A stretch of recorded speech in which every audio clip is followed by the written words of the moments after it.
What's up, guys? Orcas here, and today we got another video. Today we're going to be going over the Atlanta race, and man, what a race that was. Atlanta just continues to impress for all the drafting tracks, super speedway tracks.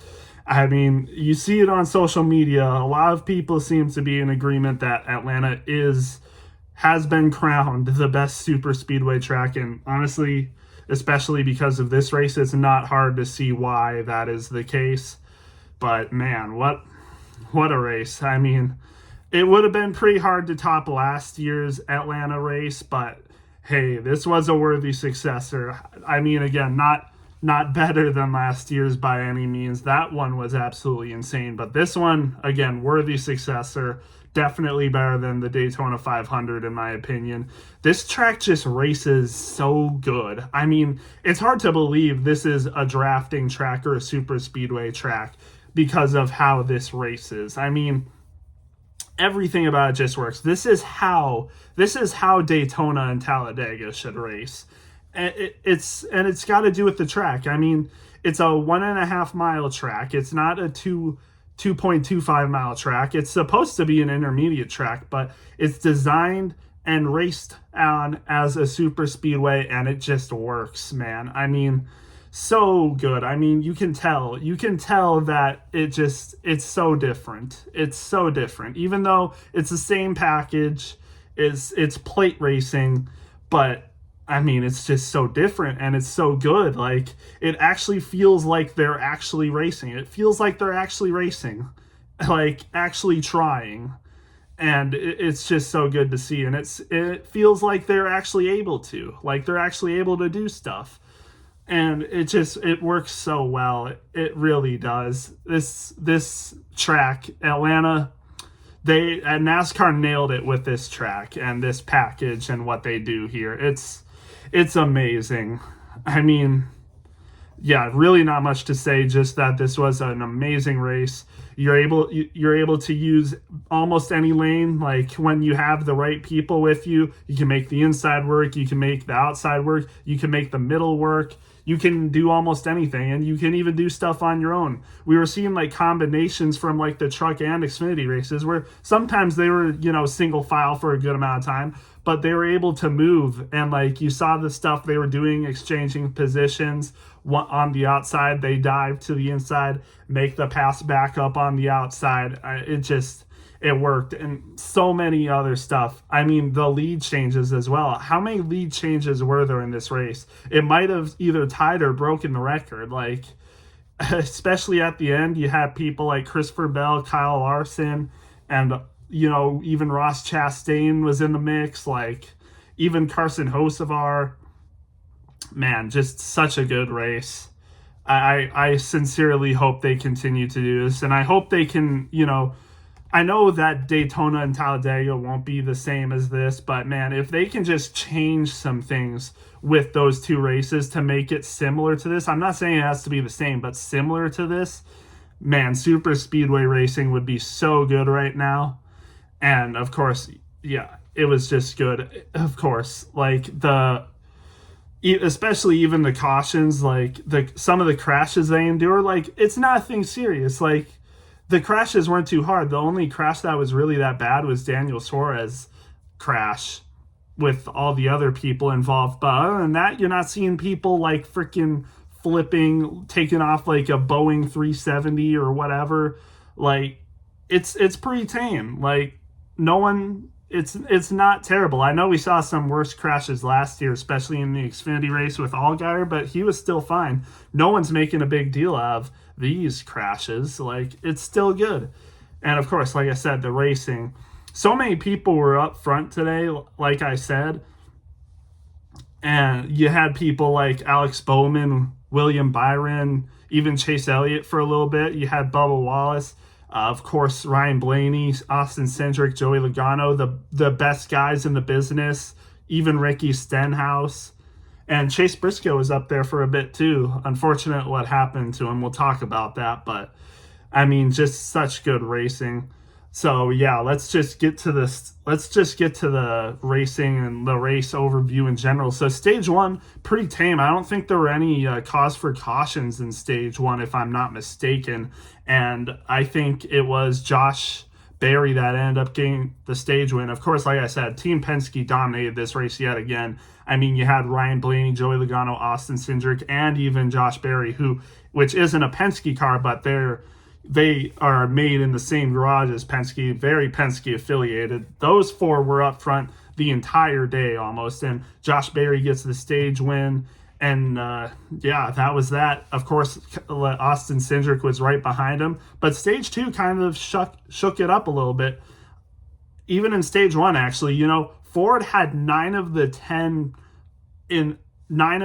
top 10 cars to start the race, but by the end of stage one, it was a pretty big mix. There's some Toyota cars, you had Bubba Wallace, Tyler Reddick up there, even like Denny Hamlin was up there for stage one, or someone else. I don't know if it was Denny Hamlin. He was definitely up there later, I know that for sure. But even the Chevys, like Kyle Larson was up there, Byron was up there as well. Like, it was getting pretty even once you got to the end of stage one. And of course, like I said, Josh Berry still won the stage, but by the second stage, we had a couple cautions. But by the end of that, you had people like Kyle Larson. Kyle Larson won a stage at a super speedway race. Who could have guessed that? Who could have guessed that Kyle Larson would have won a stage today? And hey, spoilers, but he actually got a good finish too. We know what happened with him in the other Atlanta races, unfortunately for him. But hey, maybe he's found something. Maybe, just maybe. Because he ended up, again, getting a really good finish today. But like I said, we did have some cautions as well, unfortunately. We all know the big one that happened with Daniel Suarez. Unfortunately, people like Noah Gragson were caught up in it. Cody Ware as well. Cole Custer had some big damage. Suarez got a lot of it, too. Probably got the worst of it. His car was absolutely totaled. So was Cole Custer's on the front. But hey, that was a bad crash. He also had the Ty Dillon spin out, had some damage, but he ended up being able to finish the race, actually. You had the one, Eric Jones, he had a crash as well. There was one with Chris Buescher, and unfortunately, it looked like Chase Briscoe was involved with, I think he was involved in 2 cautions, honestly. Like, he didn't spin out or anything, but he was definitely held up. And of course, we know what happened at the end as well with the caution to end the race. Josh Berry, unfortunately, was involved in that. Unfortunate for him, but he still finished the race. And I guess we should talk about the end of the race as well, because, man, what a finish. Of course, we go into overtime from a caution. I can't remember what that caution was, but we go to overtime. We're able to get to the white flag, and, man, a lot of people are upset about it, understandably. Why am I understandable? Sure, I don't know what the word is for that, but I mean, I'm fine with it. I'm fine with it either way. It's a lot easier not to be upset, or I guess it's better to not be upset at what NASCAR is doing. I mean, we saw it with the Xfinity race. There was a spin. They didn't call it. Austin Hill wins anyway. Sure. Daytona 500, there's a spin, wreck. They don't call it. Byron wins anyways. But this, I can see why people are mad at this, because it's a little different. You have the wreck with Josh Berry and someone else. I can't remember. It might have been, no, Ross Chastain had a good finish, so it wasn't him. I know it was Josh Berry and someone else, but you have the wreck with them and they call the caution. Just as Hocevar makes it 3 wide with Bell and Larson, which, by the way, Bell and Larson had a freaking good battle for the first lap in overtime. They were battling, and we're going to see this a lot this year, I feel. Kyle Larson and Christopher Bell battling for wins. And man, was it close. But like I said, Kyle Larson, Bell battling. Hocevar bumps Christopher Bell to get the lead. He tries to squeeze in between the two, make it 3 wide. He does make it 3 wide. And it looks like we're about to get another insane photo finish at the line, but they call the caution. And when at the time of the caution, Christopher Bell was a good amount ahead of both Hocevar and Larson. It was just that moment where they call the caution was like right around where Hocevar started getting 3 wide and, got in between them. But as soon as that happened, as soon as he did that, the caution was called. Race was over, but Christopher Bell is able to get that win. And congrats to Christopher Bell getting a win so early in the season. I mean, he does get wins early in the season. We saw it with Las Vegas. We saw it with a lot of other races. He normally gets a win pretty early in the season, but I think this is his earliest win in the season, if I'm not mistaken. He's never won a Daytona 500, of course. So winning Atlanta in the second race, I'm pretty sure that's the closest or earliest he's ever won a race. So congrats to Christopher Bell. Gets it done early.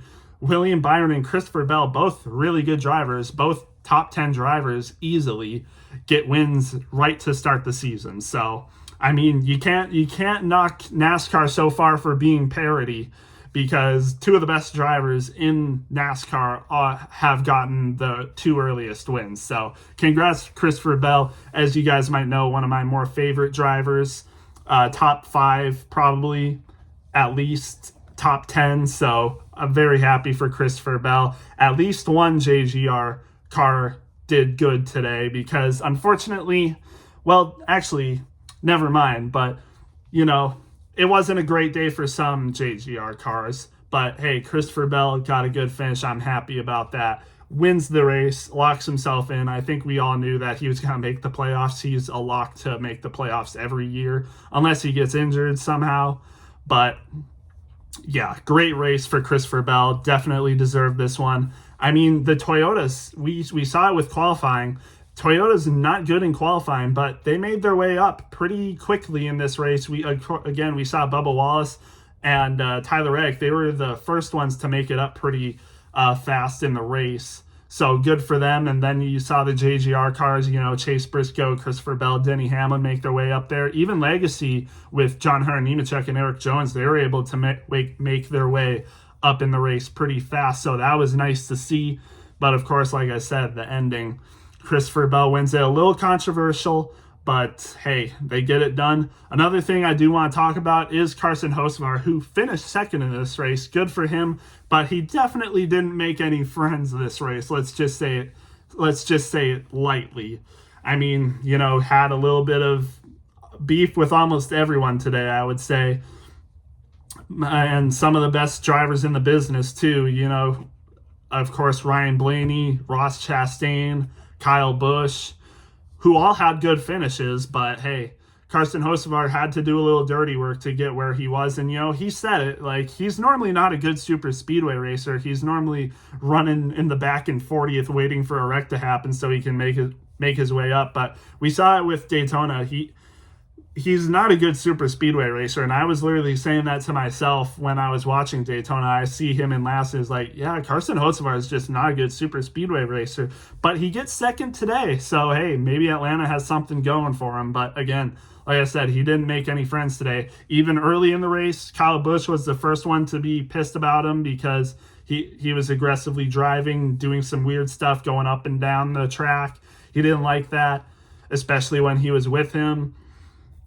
And then he had stuff with Ryan Blaney. They're in the corner on the turn, and Hocevar just does not give him a good bump.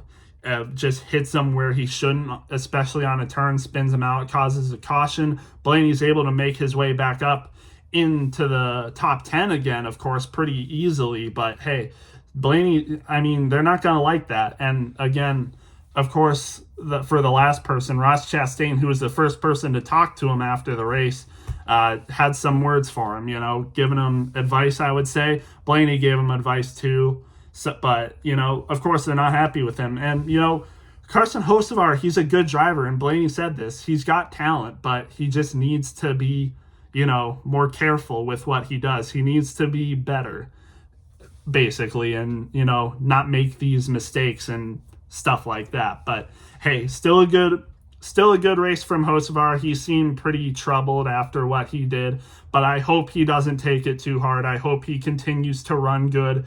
I hope he continues to do what's best for him, and I hope he is able to get it going this year. He was Rookie of the Year last year. I predicted him to make the playoffs this year with a win. Hey, he was close to getting it. He might have got it if they let the race go green, but still, second place on the second race of the year, nothing to sneeze about. I think Hocevar has a lot of good things coming his way if he can keep his head in the game and not let, his mistakes and everything else get the best of him. I think he should continue to keep going, have confidence in himself, and he'll be good. But like I said earlier, Kyle Larson with a third place finish, really good for him. Maybe this is a Kickstarter for him and his super speedway curse, But hey, Atlanta's a little bit different than Talladega and Daytona. But hey, maybe this is good for him. I mean, we know he can run up in the top 10 for all super speedways. It's just the finishes and just some accidents that get the best of him. But he was able to keep it clean today, albeit he actually did have one run-in with a certain driver that was doing really good today. Austin Cindric just ran him up into the track, got him into the wall, and then William Byron was there, and they both spin out. That was a mistake on Kyle Larson's part. We know that Kyle Larson isn't that good of a super speedway racer. We know he makes mistakes like this, running people into the wall. We've seen him do that with people like Denny Hamlin and Bubba Wallace. We know he does this. I hope he knows what he did was wrong, because it sucks to see that for Cindric. The best car, arguably the best car for both Daytona and Atlanta, and he has nothing to show for it, except for good stage positions. I think I checked the early leaderboard, but I'm pretty sure he's fifth in the standings right now. So, hey, those stage points are doing good for him right now. But I think we know Cindric. Like, super speedways are his bread and butter, but he just needs better finishes. If he can get a win on a super speedway, that would do wonders for him. And I think, he should be getting wins at super speedways. It's just unfortunate series of events that just get him, and it's sad to see. But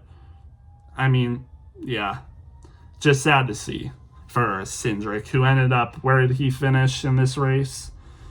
Austin Cindric, 28th with a DNF. It's sad, because I like Cindric. He's a chill dude. He's obviously not the best Penske team driver. He's actually probably the worst, but I think, he deserves wins at these super speedways because he's just so good. Like, he's up front the entire time and just doesn't have anything to show for it, and just gets wrecked out at the very end of the race, basically. Just unfortunate.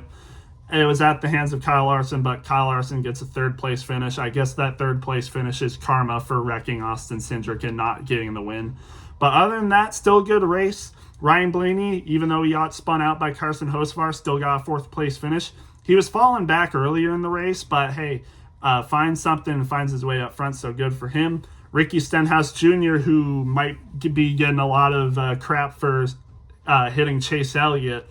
I know my cousin was a little upset about that one, but hey, still gets a fifth place finish. You got to be aggressive at super speedways to, get good finishes. We see that from Ricky Stenhouse Jr. and Carson Hocevar today.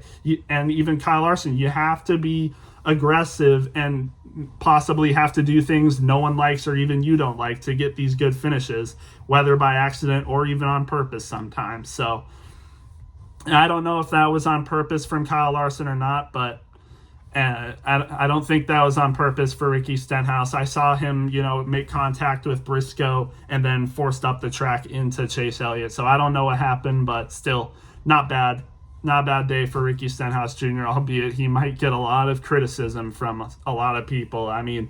Everyone already gives him a ton of crap for being too aggressive and wrecking people, so I don't think this is going to be anything new for him, but oh well. Sixth place, Denny Hamlin, good race for him. He was up front again like he was at Daytona. Sixth place finish, not bad though. Wasn't in contention on the last laps, but still ends up with a good finish, unlike Daytona where he wrecked out. So good to play it safe this race, get good points. So yeah, good for him. Kyle Busch gets a seventh place finish. So Blaney and Busch, who were part of that three-wide finish last year, end up getting good finishes this year. Kyle Busch in seventh, pretty good. It would have been nice to see him win, but, it just hasn't been it for Kyle Busch so far for a long time in the Cup Series. He won the truck race, though, so good for him. Ross Chastain ends up with an eighth place finish, even though he kind of got ditched by Carson Hocevar near the end, and I think that's why he was mad. Still an 8th place finish, though, not terrible. Bubba Wallace Jr. gets a 9th place finish. Good for him. Another Toyota driver in the top 10. A lot of Toyotas in the top 10. You got, 4 of them? So pretty good finish for Toyotas, even though they're not good at qualifying. They somehow make it work, so good for them. And John Hunter Nemechek, top 10 finish. Hey, look at that. To start the year, John Hunter Nemechek has 2 top 10 finishes for Legacy Motor Club. I mean, who's going to say he's going to continue that? I don't know if a lot of people will say he's going to continue that. But, hey, if you're John Hunter Nemechek and you get 2 top 10 finishes to start the year, that's some good motivation to go off of. So hopefully they can use that to be even better at these other tracks, when we get to short tracks and intermediate tracks. But we'll see what Legacy is made of this year. Maybe they've made improvements that we don't know of. We'll just have to wait and see. Zane Smith, not bad.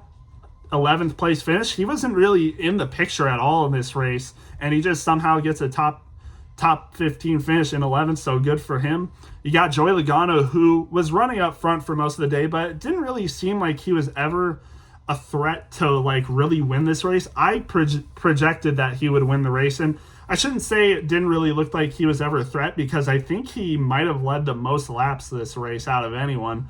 But I don't know. There were some times where it just didn't look like he had it, and, ended up in 12th place kind of confirms that. So unfortunate day, but still not terrible for him. Had some good stage points, so that's not bad.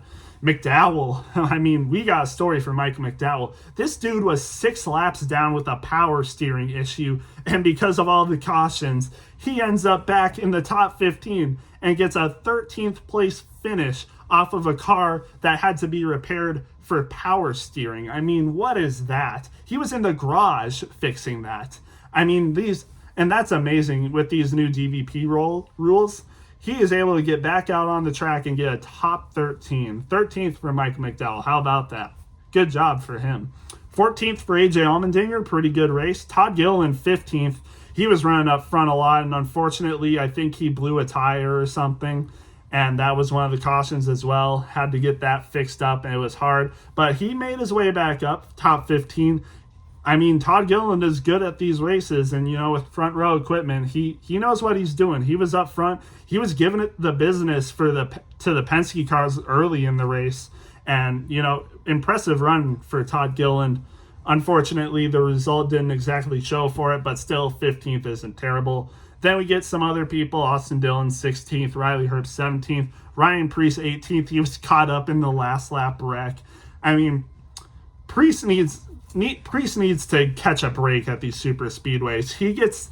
I swear, every super speedway he races, he's in a caution. But he ended up finishing the race, so good for him. I saw the replay. I didn't know if he was going to make it, but he did. He got his car straight and was able to limp it to the finish line, so good for him. Tyler Reddick must have been involved with it too, because he finished 19th. He was definitely involved in a wreck or something. He had a good car today. He was running the top 10 for a lot early in the race, but ended up 19th, unfortunate. Chase Elliott, we know he had some damage from that wreck with Ricky Stenhouse Jr. Still gets a top 20 finish. We know that Chase Briscoe, unfortunately, was involved in some wrecks, especially with the one in Chris Buescher when he got into the wall and then into the wall again. Unfortunate for Chase Briscoe, 21st though, not bad. And, he's going to have a lot of ground to make up. Hopefully they can appeal the penalty, but I don't think they're going to. But he has a 4th place finish and a 21st finish. He was running pretty good at this race, top 10 for a decent amount. But after that wreck, he wasn't really the same. 21st, though, at least he was able to finish. And then 22nd for BJ McLeod. How about that? BJ McLeod, top 25. Let's get it. And then you got Shane Van Gisbergen, 23rd. Haley, 24th. Josh Berry, 25th. We know he was involved with that accident. Josh Berry as well. He was involved in the accident that had Brad Keselowski in it and had some damage, but still finished the race. William Byron, of course, again, was involved with that wreck with Cindric. I wonder how Hendrick is going to feel with that move that Kyle Larson made, which put Cindric into the wall and in turn wrecked his teammate. So I wonder if they're going to have words about that, but still, Byron was running a good race.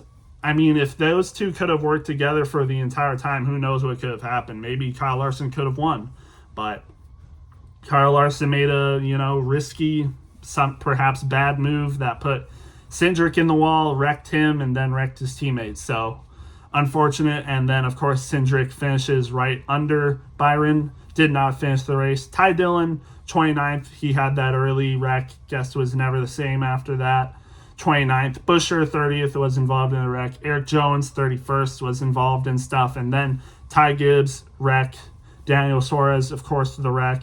Noah Gragson wrecked. Cody Ware, Custer, unfortunately, J.J. Yaley, and Corey LaJoie, part-time drivers. And then Brad Keselowski finishes last.